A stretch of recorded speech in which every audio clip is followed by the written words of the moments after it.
Welcome to We Know Marketing We Promise. I'm Kelsey. And I'm Naoma, and this is a show about how to actually build a brand that works. Welcome back. Welcome back. Today we're going to talk about strategy versus tactics and what the difference is, and if you're actually strategic or if you're just throwing spaghetti at the wall. Or if you're just doing tactics and you think that's your strategy. Yeah, that's what I mean. And that's the spaghetti at the wall. That's the spaghetti at the wall. Yeah. So I did post about this in my newsletter a few months ago, and I got quite a few people mad at me, but it's okay. Did they respond back to the email? Yeah. And what did they say? I still don't understand how a tactic is not a strategy when it's the end goal. And the reason is the way that I explain it is that tactic is the end goal, but the strategy is the goal. So what are we trying to accomplish? And it needs to always go back to the why. Like, why are we doing this? Why does it matter? Who is this for? Why?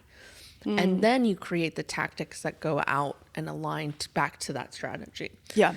The problem is a lot of people think the tactic is a strategy. Like, make 200K in revenue is a strategy. That's not a strategy. That's a tactic.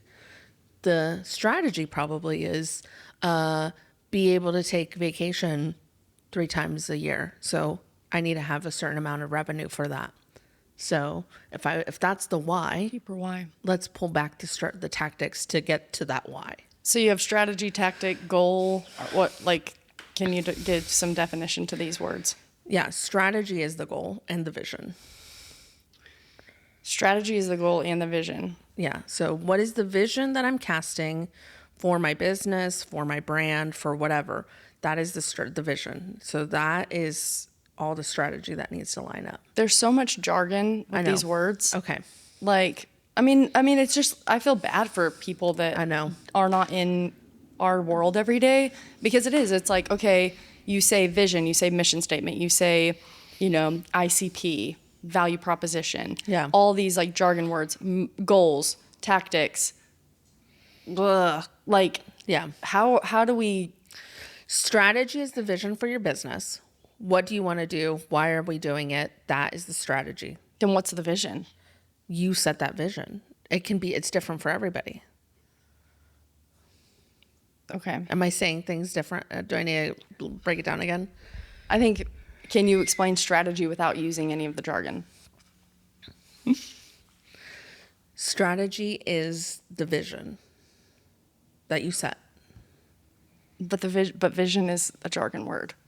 Vision is what you're wanting to build. And the tactics are how you're going to do it. How you're going to do it. And who you're going to do it for. It depends on the vision. That wouldn't be, but you're going to be doing something for someone. Well, I think we're confusing people. I think we need to start over. No, I think it's good. Okay. To sift through it. Okay. To start a business, you have to have vision. Yes. Because if you don't have vision, the business will go on its own. It'll start veering in whatever way, right? Yes. You have to have vision. So if I say I'm building a boutique branding studio that is known for this kind of work, blank, I'm putting Nuevo as an example, that is the vision. Yes. Okay, how do we get to that point? Okay, I need to understand who my ideal customer profile is. Who am I talking to? Who I want to work with? I need to understand why am I doing this? I need to understand what my team can rally behind. What's the culture of the business going to be? All of that needs to be defined, and I consider that your strategy, right? Like, who are we? What do we do? How do we talk about ourselves? That is all the strategy, but all that comes from the vision. Gotcha. Vision, strategy, all that gets defined. Then we get into tactics. How do we actually get there? How do we actually move the needle? Yeah. And then that's where we would need clients. And this is about what our price point would need to be. Here's what our, annual revenue would be at month 3, month 5, Whatever. year 3. Yeah. 5, 10, whatever. And all of that goes back to what is that initial vision that we're casting for ourselves? Because without that, everybody starts in the 3 and 5 year goals and they're like, well, I want my revenue to be this. I want to work with these type of clients. I want to do this. But that may never fully align or come to fruition because the vision is not set. Yeah. And the vision is the why. Why? The what and why. What is this and why are we doing this? And that is where your mission statement and stuff like that comes from. And your vision, your mission statement does not need to be this grandiose thing that Right. is plastered everywhere, but it needs to be very easy to remember. And really the guiding principle of why you're doing any of this. That makes sense. So the pushback that people had was basically like, how are the tactics also not strategy? Yes. How are the tactics not a strategy? And the tactics are the means to the end. Like that's how you get to the vision. We're always striving to move towards the vision. And is the strategy the plan of how to get there? And the tactics are The steps, the different pieces in the plan? steps along the plan. The strategy is the vision. Okay, so then... No, the vision, like, let's think about it as a treasure map, right? Okay. So the vision is where the treasure is. Yes. The strategy is the map. Yes. The tactics are all the little dots that you have to get to the treasure map. That's the best way I can explain it visually. That's fair. I was gonna say, like, is it ever that clear? I don't. That's the. I Does just it made change? that up. Does the treasure chest location change? Probably. If Depending. you set vision well, no. Now how you get there does. Yeah, but are there not so many factors that, like, I guess wouldn't change the vision? They would change the strategy. They and the would tactics. change the strategy and the tactics, but the vision, when it's set well, does not change. The vision is the treasure. So then, what? Give an example of a business and what their vision could be, or I mean, you could give us yours if you already know it. Well, I think a great example of this is like I believe IKEA started out as a pen company, and now it's a furniture So then, company. exactly. So that's where I'm saying the treasure looks very different. Yeah, the treasure looks very different, but it's probably because the vision was not cast far enough. That's what happens when you don't sit with your business and think about. Is that a bad thing though? That IKEA is not a pen company and now they're doing furniture? It seems like. No, they're doing great, but it looks like somebody came in with a bigger vision and set a bigger cast the vision further. So the vision can get cast further, but I don't know. I'm not a business consultant, but if you don't have the vision, I do know that if you do not have the vision set, it's very hard for you to make strategic decisions and tactics that will align if you don't know what the end goal is, which is the vision. Yeah, absolutely. And so the vision can be cast further or change from time to time, but it shouldn't change every year. Is the vision more subjective or objective? Subjective. It would have to be. Yeah. It has, yeah, because it's usually comes from the founder, right? Mm-hmm. So I think that's kind of where you see, like, even, Amazon's a great example, right? They started out with books, and then they added more things, and then the vision changed from, hey, we're selling books online, to now we are an online marketplace where people can buy anything. So the vision got bigger. Because they saw what it could become. Because they saw what it could become. But my fear with saying that to small business owners is that do not open up your, like, we talk about niching down so much that just because I'm saying this does not mean go and become everything to everybody, because you're not going to scale as fast. Yeah, unless that's your vision. It's to become everything to everyone. Well, good luck with that. I don't know. I don't know if that's a good vision to have. That's not a great vision. Yeah. Like, the best vision really comes from... Because what would be your why underneath that? Like... Yeah, that's the thing is, I like to think of it when you're casting vision as to, why do I get up and do this every day? Like, why do the grind? Why hire people? Why deal with all of this every single day? And passion will only get you so far. Yeah. But why are you going to be consistent? What is the thing that will push you further and further? And usually it's that little why nugget that you don't know that is part of your vision. For me, when starting Nuevo, I was all about, I just want to make great work that is not a copycat of another city, and I want it to be bold and fun.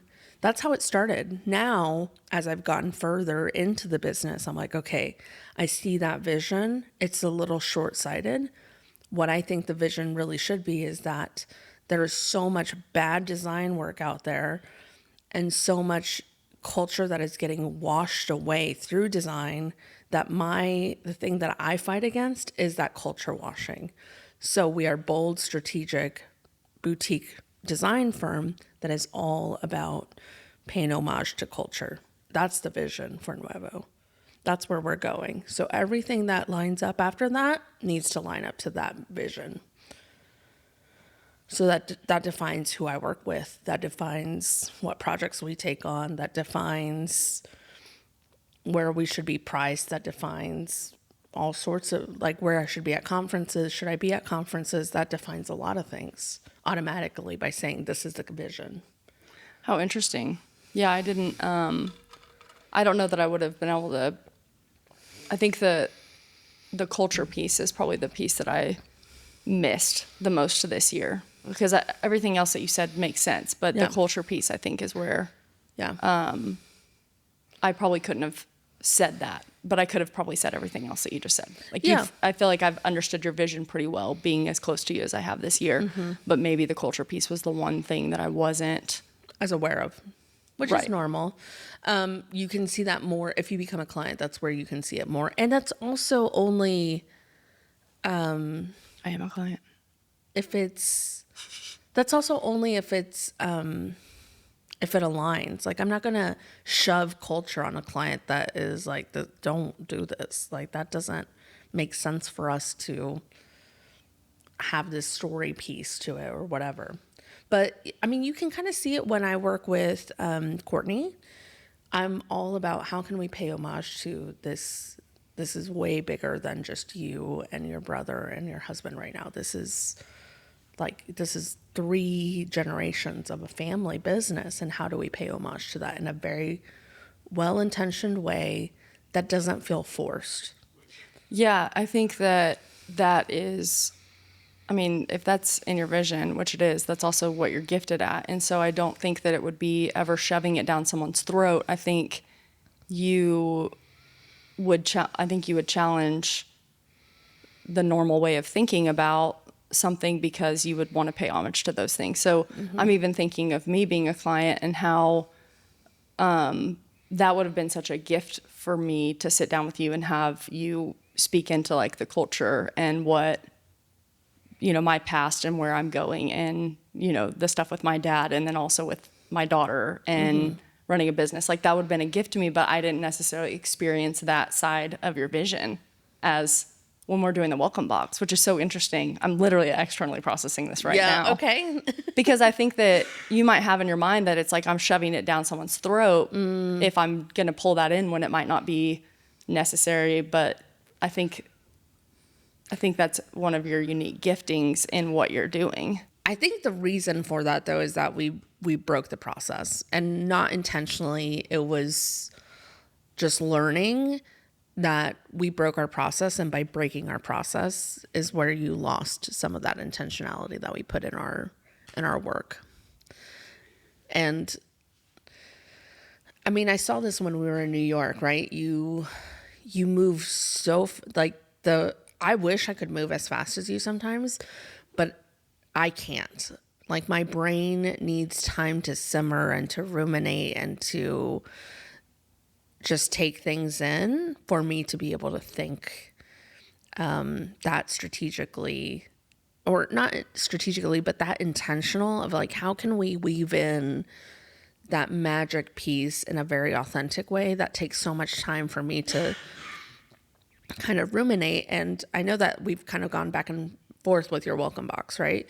And I think that because I've been able to sit with it and think through it longer and have it on my plate, we've been able to infuse a little bit more of that magic back in with some of these extra pieces that we're making. Yeah, and like I didn't intentionally slow down, but I had to. Like that got put on the back burner pretty quickly when I was out of town 10 weeks straight. Like I don't have time to worry about the welcome box. And so it was like that got pushed back, but that didn't mean that you were not still like simmering on it. And then when we picked it back up, when I've been back in town and a little bit more available, I've noticed like, oh, I even feel a little bit differently about some of this messaging that was in the welcome box and came to you and told you that because we have that kind of a relationship. And I think that's also a gift that you have to your clients is like it is a safe space to be very candid and to also ask.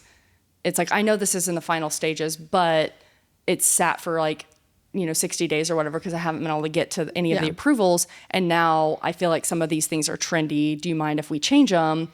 Versus being afraid to say that because we're in the final stages. And so just like eat the cost of it and hate the welcome box because it has a trendy saying on it. It's like, no, you would never want me to do that. And I know that because I know you. And I think you create that kind of safe space for clients. But then I also did get to see, because I chose to slow down and you chose to slow down too and not kind of went back to the process of like, here's what we're actually going to do. And I know you're even redefining what that process looks like and how your that process client experience is. And that process and the client experience is the thing that's changing the most at Nuevo right now. So you're kind of in that transition phase. Yeah. But like, I mean, the stuff that you guys sent over last week was awesome. And very different than like the first round of edits from, 90 days ago or however long ago it was. So yeah, I think that's where I always go back to don't break your process because I've done it so many times and maybe other people don't notice it, but I notice the caliber of work that we produce if we follow our process rather than if we just try to appease the client. Yeah, 100% agree with that. And so that's why I'm such a big proponent of follow your process, stick to your process, or if you're going to break it, make sure that the client knows that this is not the norm. Yes. Because it all goes back to your reputation, which is your brand. It does, absolutely. And I even think about, like we broke the process to take on this client that's much quicker turnaround time. And I brought you in on it because I knew the process was breaking. And so like, how could I mitigate it? Yes. But what I'm finding is because our normal process is we do the strategy session, I have about 4 weeks to simmer on that session, do my research, talk to my internal team, connect with people, all those things. Then I present the strategy to the client, and then we work on their brainstorm, getting their shoot scheduled, editing the content, writing captions, and getting it posted. That entire timeline is about 90 days, and we squashed that into probably 30 days. So we didn't get to do the strategy presentation because I did the strategy in basically 2 days, worked on that before you and I met up. Then we did all the brainstorming, and so it moved so fast. And now what I notice is I'm having to go back because the client doesn't understand what we're strategically doing. I think they cast the vision, obviously, and I got that pretty quickly of like, what is the overall goal here? And then my plan and tactics have not been communicated as clearly or effectively as they should be and how they normally are in our process. And I can see it because the client is coming back with like a lot of questions on like, why are we doing this? Why are we doing this? Why are we doing this? And I want to do it this way, and I want to do it this way, and I want to do it this way. And it's like, well, hold on. And it's actually taking double the amount of time for communication to get her on the same page as what I'm doing because I didn't present the strategy. She doesn't understand why we're waiting on certain things and why we're, moving in other areas and why something looks the way this looks and sounds the way it does. But it all goes back to the plan and the strategy. From the vision she cast. But I have not done a good job of communicating that to her. And so what happens is you lose there's like a decreasing in expertise, even though there shouldn't be. And then there's a decrease in trust. And then it reaches a point where it's like, who should be doing this? Like, if you really feel strongly that you need to be managing it this way, then go manage it this way. But like, I know based on my expertise. And I'm just having to put my foot down a lot in conversations. And I don't necessarily want to do that. And it's not mean. It's just, but it's like for me to really prioritize her vision, the company's vision, I have to put my foot down because we're not going to, I know we won't reach the goals that we're trying to reach if I say, yeah, do it that way. Yeah, do it that way. Yeah, do it that way. It's like, no, I absolutely know that that will lead to destruction. Please don't do that. Yeah. But that's where it's so important to understand that vision in the very beginning. It or is. to be able to cast that vision. And I do think it's normal for the vision to change. I don't think it should change every year, let alone every quarter, and let alone every month. I do believe that you cast a vision, and it's probably good for 3 years. 1 to 2 to 3 years for the first round. And then when you come in and you're really like, and this is where people really come and work with me, is at that 3rd-year mark, is then we really cast the vision. And that should hold you for 5 to 7 years. Like Yeah, that for should that be second round. your guiding. And then something shifts again, right? Like that's where you kind of break through, where you almost arrive at the treasure map, that kind of thing, that now we need to cast that vision further or again, or you've gone so off course from your vision that now we need to recalibrate everything to come back to the true North Star. Yeah. And that happens. Yeah. But that's why it's so important to understand your vision and for that to be the guide of your strategy and your tactics. Yeah, and be okay with some of the like strategy and tactics, like those will change, and the vision shouldn't change, but the strategy and tactics probably actually should, because if you're moving forward and there's movement, there's going to be change, and you're going to learn new things. And if you're learning those new things and you're not adapting and tweaking things based on research and based on client experience, like then you're gonna die. Like it's not gonna go anywhere. Well, I think this is where, I mean, I saw this graph, and it was like all the stages of a company, right? So you know, you're started and you're so excited and you keep going. Then you get into like go mode, and you're just, this is where you're grinding and scaling. And then I forgot the next step, but it's when you're almost getting to the peak. And then there's this one section where things are going really well and you start looking for problems. And then this is where the affair can happen, where you start dreaming of another idea, or things are getting a little too hard with this business. So maybe I should exit it. Maybe I should go do this other thing. And that's when the vision is not well established, that then that affair can be more enticing. And sometimes that's okay. And then you get to the peak. And if you don't continue to work towards improving the business and you're like, I've made it, we're great, you start to die. Your business starts to die. Yeah. Yeah, that's exactly what happens. Like you have to be flexible in a lot of things. Yeah, but the vision shouldn't be flexible. No, the vision should be pretty set in stone. Mm-hmm. How we get to it is what's malleable. Yes, absolutely. Okay. I think we covered it. Got it. And that's a wrap on this episode. If you found this helpful, hit subscribe, leave a review, or share it with a friend.